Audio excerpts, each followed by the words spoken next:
Have you ever heard of a war started by a football match? Sounds insane, right? But in 1969, two nations, Honduras and El Salvador, exploded into open conflict, all because of the World Cup. It began as a simple qualifying round for the 1970 FIFA World Cup. Honduras and El Salvador were neighbors, but beneath the surface, tensions were boiling.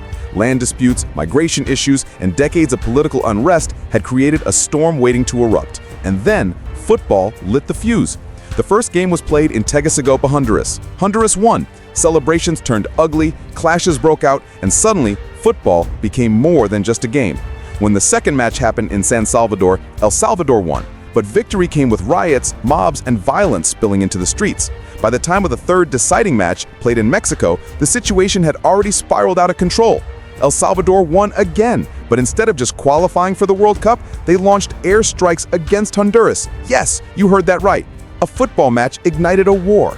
For 4 brutal days, soldiers fought on the ground and jets roared through the skies. Villages burned, thousands fled, and innocent civilians suffered the most.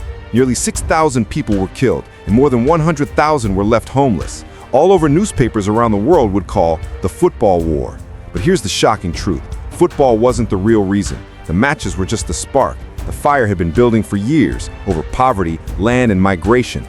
Football simply became the stage where national pride, anger, and desperation exploded.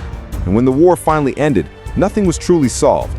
Both nations signed a ceasefire, but the scars remained. Borders stayed tense, economies shattered, and the memory of a war fought in the name of football became a haunting reminder of how fragile peace can be.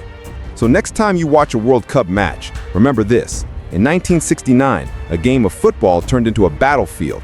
2 nations went to war, and thousands paid the price. But here's the real question. What other moments in history started from something so small, yet spiraled into chaos on a global stage? Subscribe to Secrets of History, because the next story is even stranger.